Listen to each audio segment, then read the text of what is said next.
So I ended up not putting the rice in yet. I'm gonna do it now. I figured that would be beneficial to show too. Not everybody knows how to make rice stovetop. A lot of people use rice cookers, which I myself have used many times. But once it broke, I just went back to making it on stovetop, and we like it better, to be honest. So we just didn't invest in a new one. Also, it's real rice, not the 5-minute box stuff. So not everybody knows how to do that. So basically all you need is a heavy, medium-sized saucepan. The amount is going to vary from family to family. We go through like 2 cups in one sitting, and that's just because we grew up on white rice, so we eat it like crazy. My husband is a stickler for the salt. It has to be perfect, and I will show you my technique to make it perfect. I actually learned it from his mom. So he was very adamant about, if there's anything you're going to take from my mom, learn how to make sure the salt is perfect in white rice, because he loves white rice. So the rice we use is actually basmati, because I can't find just regular long grain white rice organic. So I can find the organic basmati, and I buy this in bulk. Like 10 of these come for 30 bucks. From this company that I've mentioned on many videos called Azure Standard, A-Z-U-R-E Standard. It's a company based in Oregon, and they deliver once a month in this big truck. And I order several things from them, but not everything.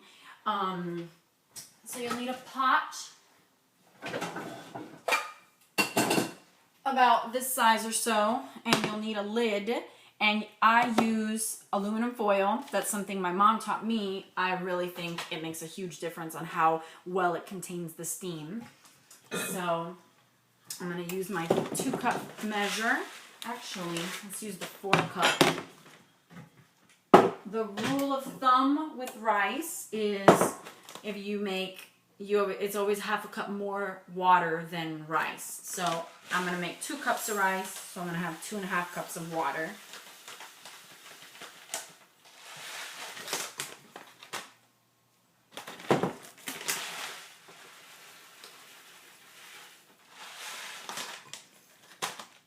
Two cups of rice, and it's a little wet.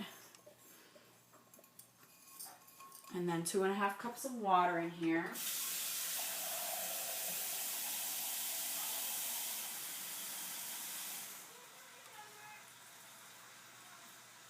And now here's the trick. You get the salt and you put it into this water. And I find that with 2 cups, a teaspoon of salt is usually perfect. But when I'm not sure, this is what I do. And you stir it well. And you taste it. And if you need a little more, you add a little more. If you put too much, pour some water out. And then put a little more in. And it's perfect. So now I'll add this water. And put it on high to get boiling.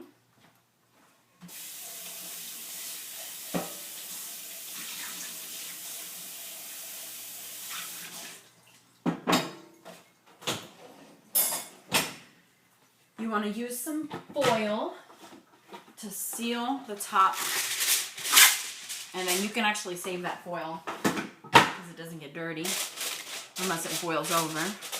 So you want to catch it before it does that. Then on top of the foil, put the lid.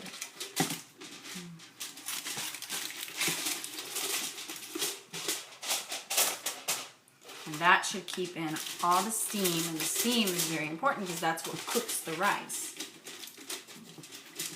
So once it's boiling, you immediately lower it. Every stove is different. If you have a gas range, I would probably recommend medium low. If you have an electric range, they're all going to be different. Mine is, I leave it at number 2. And once you have that figured out, like what heat to leave it on when it's just simmering, you'll leave it there for 15 minutes. You'll leave it there for 15 minutes, then you'll turn off the heat completely after those 15 minutes are over, and you leave the pot on the same burner for about 10 minutes. Then you come back and fluff it, and it should be perfect. You can play with it a few times. Don't be discouraged if the first time it's too mushy or if it's hard. If it's hard, you probably boiled it for too long, or cooked it on too high of a heat. So next time, just lower it lower your simmering level to the next one down or something. Now that timer was actually for the mushroom soup. It's been 45 minutes. And so I'm going to now put in the dried herbs and the cream. So I'm going to do a teaspoon, half a teaspoon of oregano. And I'm not a measurer. I really do cook by eye. I feel bad when people ask me for recipes. I'll do a teaspoon of salt to start with, just to make sure we don't overdo it. And then thyme, it's a teaspoon. And just a little pepper for maybe 1/8 of a teaspoon.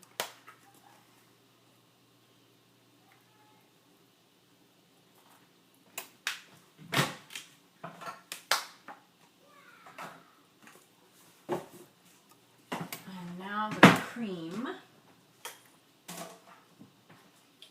Use a spatula to get it all in there well.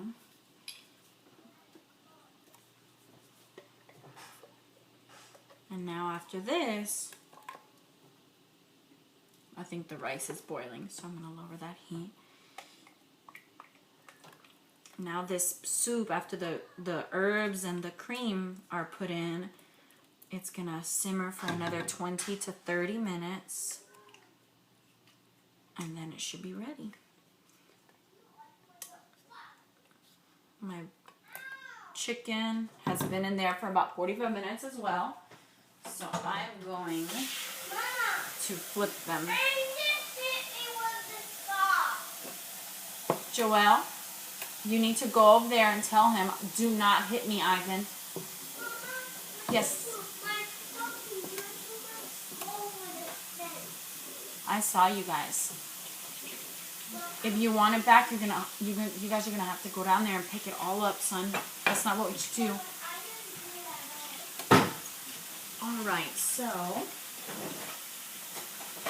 I'm going to turn my chicken, and then I've got another 20-30 minutes of just hangout time. Actually, 15 for the rice.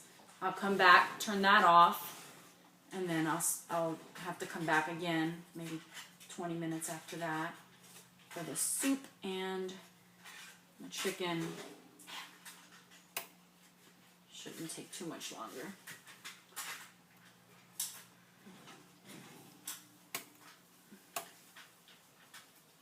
You don't normally, I don't think that you have to flip your chicken. I just want to get all the sides toasty. But this would be fine without flipping it, just leaving it. And I like all the sides to get to bathe in the sauce underneath a little while. But either way, it's going to be, depending on, if you're using white meat or dark meat, it's going to be tender and juicy.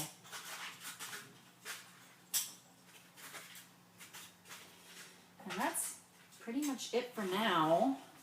Like I said, I'll be back in like 15 minutes to check on the rice, or to turn off the rice. And I'll put the timer for that. And the soup will be ready in like 20 minutes or so. So pretty much dinner will be ready soon.